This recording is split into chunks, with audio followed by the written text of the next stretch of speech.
this than me.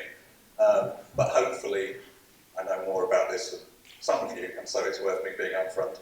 And the other thing I wanted to mention, so this photo is stolen from the internet, but it's from the RARE website. RARE is an NGO, Rare Pride, that does lots of global social marketing campaigns. And you can see they often involve mascots like that. So a lot of what I know about this has come from working with colleagues in RARE, so I wanted to acknowledge them at the beginning. And also acknowledge a set of co-authors, and in particular Diogo Veritamo and Fiona Dobson, who, when I talk about our work, they were the ones who led on it. And also to flag up, a lot of this comes from that book chapter there in the book Conservation Research Policy and Practice, which is open source, so you can get a PDF for free. So if you Google that, then yeah, there's in a lot more depth what I'm going to be talking about today. So as we all know, and as we've heard again today, nature conservation is basically human behaviour change. Almost every conservation issue boils down to human behaviour, and if we want to reduce impacts on biodiversity, it involves human behaviour change. And who are the people who have a huge amount of expertise and a huge amount of experience of changing behaviour? It's people in advertising. So advertising and social marketing gives us the potential to learn a huge amount about human behaviour change. Now the problem is, especially for people like us, when we think about marketing and when we think about advertising, we think of it as this big evil thing that's aiming to make people do bad things. But there's been a whole history, last sort of 30, 40 years, of this approach called social marketing that aims to use the approaches from marketing for good. Having said that, there's still quite a lot of scepticism amongst the conservation and health and a whole set of those sectors about social marketing. In this book, which is sort of the textbook on it, there's a quote about the problem with social marketing is that people will associate it with socialism, manipulation and sales. And the idea that you can have socialism and sales in the same sentence shows that sort of this isn't a very logical thing, but there's this sort of innate suspicion of using marketing in that way. But it's now a really established approach. Here's a nice definition of it. So this is the application of commercial marketing concepts and tools to influence the behaviour of target audiences to improve their lives or the society of which they are a part. And that theory of change diagram there is one from RARE, the NGO I mentioned earlier, and yeah, just really nicely shows the steps that their projects, for example, go through for behaviour change with social marketing at the heart of it. And the really important thing about social marketing and where it differs from similar techniques like conservation education is it's based on the idea of value exchange. Okay, so it's not that I'm doing this out of the sort of goodness of my heart, although as I'll come on to, actually I am. It's because I feel I'm getting something in return. So there's this big focus on the sort of exchange of benefits. But sometimes that benefit is feeling good about yourself. So you know, a lot of social marketing is about building pride, building love, showing the sort of strong emotions you have and the benefits that come from that, make you feel better. But it's really based on this idea that it has to be a two-way thing, because a lot of conservation at the moment is based on everything's awful, you should be doing this because otherwise it will get worse. That advert, the Shield Die, a friend ages ago sent me from a magazine, the East African Wildlife Journal from 1968. This was genuinely a marketing campaign in that journal where you have sort of generic antelope species with a shield die. If you don't give us money, and seriously, she'll be dead. And while that works with some audiences, and actually there's been recent research showing that sometimes with some particular people it works well, but for most people it turns us off. And you know, we all know about that importance of having a message that shows that there's a problem that needs to be solved, but we're not helpless and we're not asking you to do it because, you know, it's all awful and, you know, so there's this focus on positivity. And yeah, there's this, what's known in psychology as the halo effect. So there's a measurable psychological, physiological response to when you do good, you can see it in the brain. So, you know, it is possible to inspire people to make positive differences in that way. And just as a little side note, because I'll be explaining it later, another key thing about this, and I think it's something that's certainly in the literature, but probably more broadly, is that when we're talking about conservation, we really need to think in terms of, to use the jargon, all of this is a social construct. All of this comes from within. So this famous painting by Magritte, which marvellously is called The Treachery of Images, and in French, underneath a picture of a pipe, it says that this is not a pipe. And because I thought it'd be clever, I did the one for the WWF panda. Okay, so the key thing is that is not a panda, that's a picture of a panda. And how you respond to that panda is entirely context dependent. You know, you may have seen in the news in the last few years, WWF has had real issues in Central Africa. They were funding the government that was killing local people around their protected areas. If you go to those people and say, what do you think of when you see that panda logo? That will be different to what people in the UK see. So some of the work that we've done on flagship species, we try to move away from the fact that it's not the species in itself that's important. What's important, as we say here, is a flagship species is a focus of a broader conservation marketing campaign based on its possession of one or more traits that appeal to the target audience.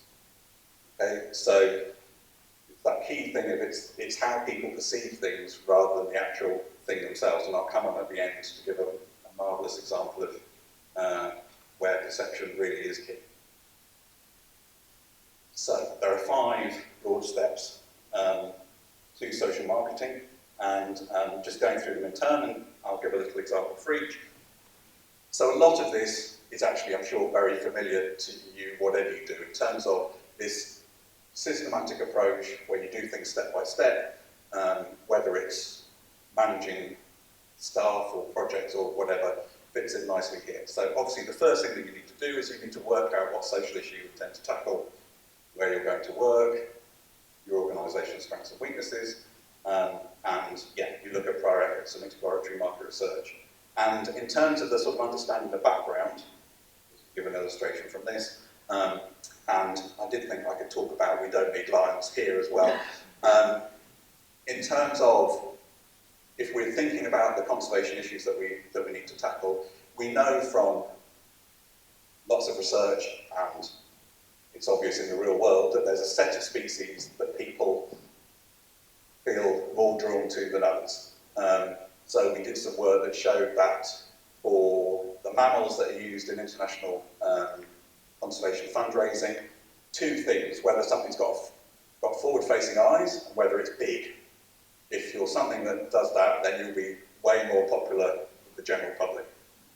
So tigers are used by the most NGOs, and they also score most highly based on the model that we produced. So, should we just fundraise for tigers? This is, yeah, a really nice bit of work led by Diogo Veríssimo from his PhD, where he looked at ZSL, so Zoological Society of London, have what they call EDGE species campaigns. So they've chosen 100 species, where EDGE stands for, I should know this, evolutionary distinct, globally endangered. Okay, so they've got a set of species that are, you know, when they talk about the tree of life, they're on the sort of edges of the tree of life. So it's species that are really different from each other. And that includes things like rhinos and great apes, but it also includes bats and funny little rodents and stuff like that. And we worked with them, and they kind of provided us with the data to see how much people donated to those different species, but they also use different levels of marketing effort. So for some species, They put them on their front page, and they also ordered everything in a rank. And at the time the campaign ran, if you were looking at species 100, you had to click through until you got there. So we were able to look at how much people donated based on the physical characteristics of the species, but also how they were presented, how they were marketed on the website. And what we found, as you can see from this graph here, that if there was sort of no marketing effort based on our model, that's a little red panda face, you would naturally get more funding from red pandas than you would from bats, if you just sort of went, which species would you like? But if you made them the focus on your front page, and if you put them early on your web page, you could get way more money for the bat than with no marketing effort. Now you can see with the same level of marketing effort, the red panda always does better. But if you put effort into it, you can raise more money for the bat than you would have from the red panda without the marketing effort. So this is what I mean by the context, that we need to work out what's important to us. What do we want to raise money for? If it's more obscure, if it's uglier, it's going to turn, it's going to involve more effort, but you can still turn almost anything into a successful flagship. Same with that. Another core thing is market segmentation. So if you want to annoy someone in marketing, use the phrase the general public. The key thing is that there is no such thing as the general public.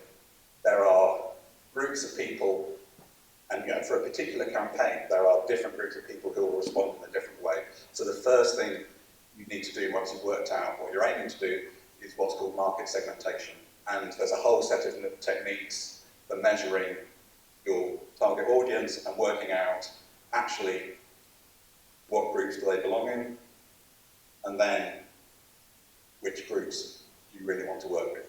So it may be that you just go, that group isn't relevant at all to our marketing campaign. Let's not bother.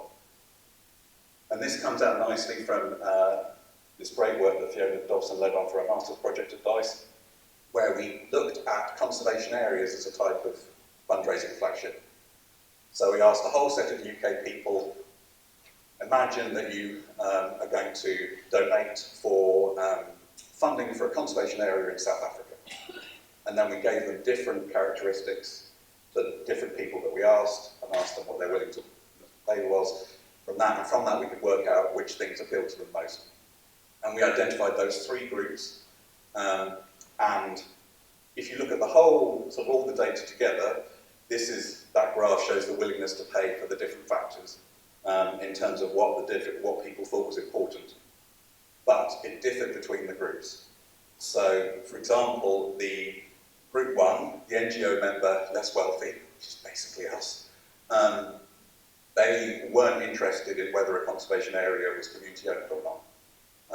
They wouldn't, it was the other factors that they thought were more important.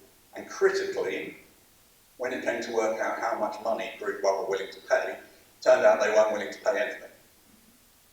So the people, I think, who were most engaged with conservation, A, were more interested in species, and B, my suspicion is they don't trust communities. They think, oh, if it's an NGO, we can trust them to look after species, but we can't trust communities. So it's a really nice example of how different groups within that, that target audience actually behave quite differently. So the next thing is to set behaviour change goals and identify the barriers, benefits and competition. And again, I think that's sort of a key part of this process, is that actually barrier removal can be really important. And again, this is fairly standard project management stuff. But this nice example, this is a rare campaign from Mexico, where they were looking at a payment-free ecosystem service project to reduce deforestation, and there was low uptake. So they went through this whole process to work out how can you encourage landowners to sign up to pledge to not cut down their forest. And actually what they found, which I think again is very similar to the UK, that a big barrier was the amount of paperwork that they had to fill in. So although you might think of social marketing as some sort of promotional campaign or maybe someone dressing up as a hawk, Actually, the process of going, it's barrier removal here that makes the biggest difference. We need to work with the landowners to help them fill in the paperwork. The fourth one is, what's called the 4 Ps of product, price, place, and promotion. So again, this is standard marketing stuff that you need to work out what product you're going to offer, what the price is, where it's going to be, and what sort of promotion. And that top level of a nice shiny apple that's cheaper that you can get from your local shop, and there's a marketing campaign that makes you think, oh, if I eat that apple, I'll be more attractive. It's probably going to work more than gooseberries that are more expensive, far away, with a message that's about cancer. So yeah, it's making sure that your campaign fits nicely with that. And again, to give an example from Rare, this time from the Caribbean island of Bonaire, which is really sort of the first project that they did. There's this species, the yellow-shouldered Amazon parrot, which is locally known as the lora, where people kept it as pets, and it wasn't illegal to keep it as a pet. It was illegal to capture it, keep it in a cage, but that was difficult to catch people doing, a bit like the dog walkers. So they focused on persuading people just don't have the parrot as a pet. And they did a whole set of different marketing campaigns based on radio broadcast songs, mascots, and pamphlets, again with this big focus on pride. And that parrot population has gone from 300 to 1,000 individuals over that period of time. So it's worked really nicely. And then finally, again, as we all know, and as we've all heard today, the importance of a monitoring plan and collecting the relevant data. So not only is that vital for working out what you're doing is working, but also for getting a more in-depth understanding of the process so that you can start sort of changing and modifying things based on that. And this, is a really nice example. As academics, we get very excited about perfect data sets that have been collected incidentally. And this was an Australian friend said, I've got this data set. The Australian Geographic Society has shops across Australia, about 30 or 40 shops. And every month they have a campaign for a different species. The campaign's exactly the same, the species are different, and there's a donation box so that people can put money in. And we were just going, you cannot get a more beautiful experiment in terms of everything's the same apart from the species. We thought we can do really cool things to work out what type of species was important. And we did a big analysis and discovered the only thing that mattered was, is it Christmas or not? And talking to people from that, then worked out actually what it is that people who shop in these shops are members of the NGO. They trust them. And basically what they do is when they buy something in the shop, they put their change in the slot.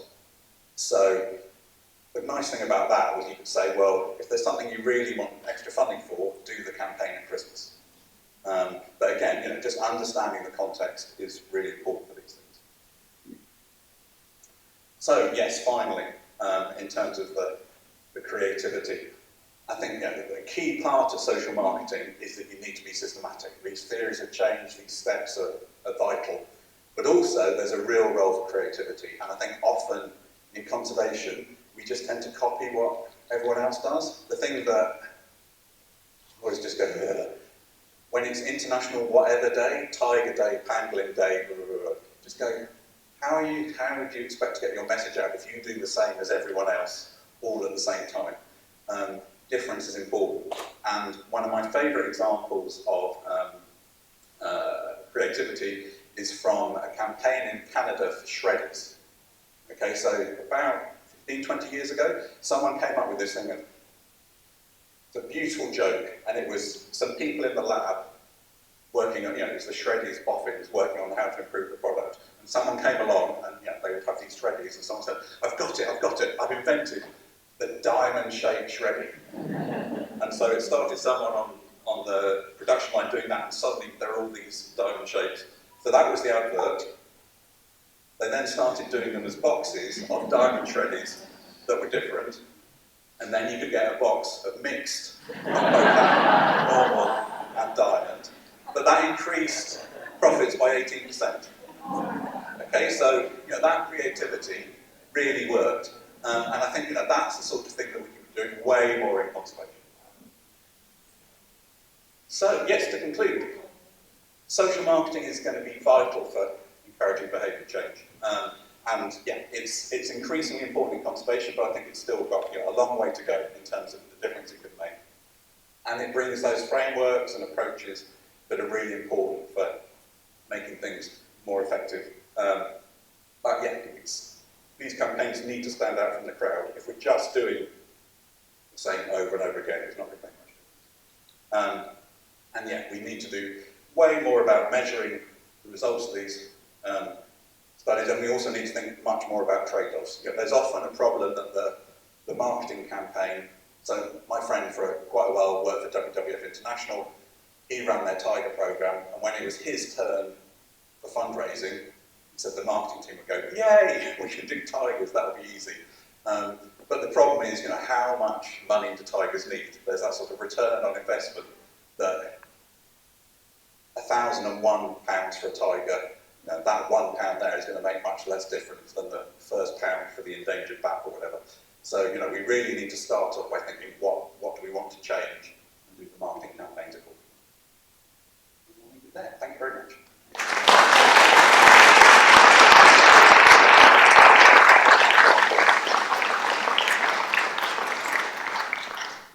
Does anyone have any questions for Bob? Yes.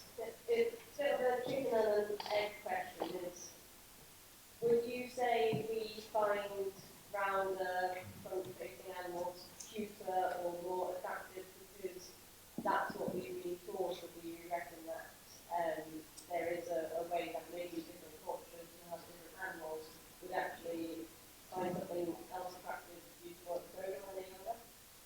Yeah, it's a good question. It's more difficult to tell these days, given that sort of globalisation, everyone gets exposed to a lot of the same stuff.